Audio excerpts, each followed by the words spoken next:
ভারতীয় জনতা পার্টির সারা বাংলা জুড়ে 12 ঘন্টার বন্ধের ক্ষেত্রে সাপোর্টে কৃষ্ণনগরের নেতৃত্ব কর্মীরা কৃষ্ণনগরের বুকে শান্তিপূর্ণ মিছিল করেছে। সেই শান্তিপূর্ণ মিছিলের ওপর আগে থেকে প্রি প্ল্যান করে তৃণমূল কংগ্রেসের কাউন্সিলররা তাদের বাহিনী নিয়ে, যে বাহিনী পৌরসভা নির্বাচনে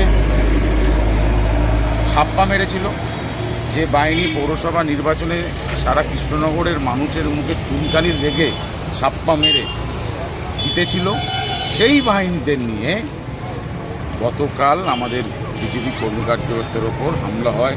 লাঠি, বাঁশ আর অন্যান্য কিছু ছিল, সাংবাদিক বন্ধুরা ছিলেন, আপনারা দেখেছেন।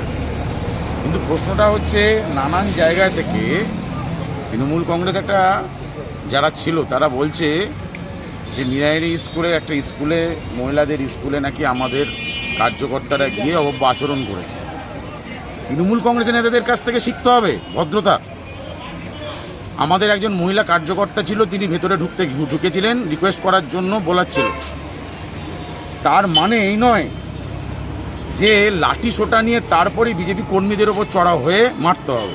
এটা পরিষ্কার আপনাদেরকে মাধ্যম দিয়ে বলছি, কালকে যারা মেরেছেন তারা প্রত্যেকেই কৃষ্ণনগরের সাংসদের কাছের মানুষ।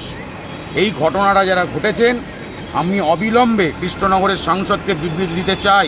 আমরা জানতে চাই যে আপনার কাছের মানুষ যারা সর্বক্ষণ আপনার সঙ্গে থাকে, তারা কালকে যে ঘটনাটা ঘটিয়েছে সেই বিরুদ্ধ ব্যাপারে আপনি কি বলবেন? এটা কৃষ্ণনগরের কালচার নয়, এটা কৃষ্ণনগরের সংস্কৃতি নয়।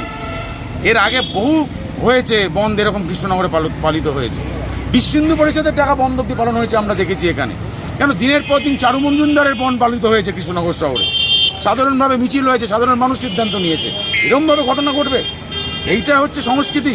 আর যারা মানুষের জনপ্রতিনিধি, তারা বাঁশ হাঁটি লাথি নিয়ে তারা পেটাবে, আর সেটা সাধারণ মানুষ, কৃষ্ণনগর মানুষ মেনে নেবে? তীব্র ধিক্কার জানাই আমরা আজকে। তাই কোতোয়ালি থানার সামনে আমরা কিছুদিন পরে আমরা কোতোয়ালি থানার আইসির সঙ্গেও কথা বলবো এই ব্যাপারে, এবং আমরা এখানে ধিক্কার কর্মসূচির কার্যক্রম নিচ্ছি। এই হচ্ছে আজ আমাদের কারণ। এক থানাগড়েও কার্যক্রম। সৈকত সরকার, ভারতীয় জনতা পার্টি নদিয়া জেলা সহসভাপতি।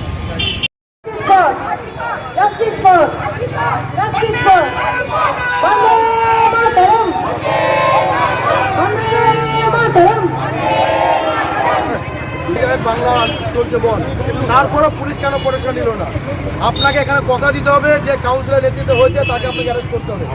আপনাকে কথা দিতে হবে। যদি আপনারা 48 ঘন্টার মধ্যে ব্যবস্থা না নেন, আমরা কিন্তু এর থেকে বড় আন্দোলন যাবো না, উঠবোই না কেন? তখন কিন্তু সামলাতে পারবেন না, তখন কিন্তু সামলাতে পারবেন না। এখনো পর্যন্ত 24 ঘন্টা হয়ে গেল, কোনো ব্যবস্থা হয়নি।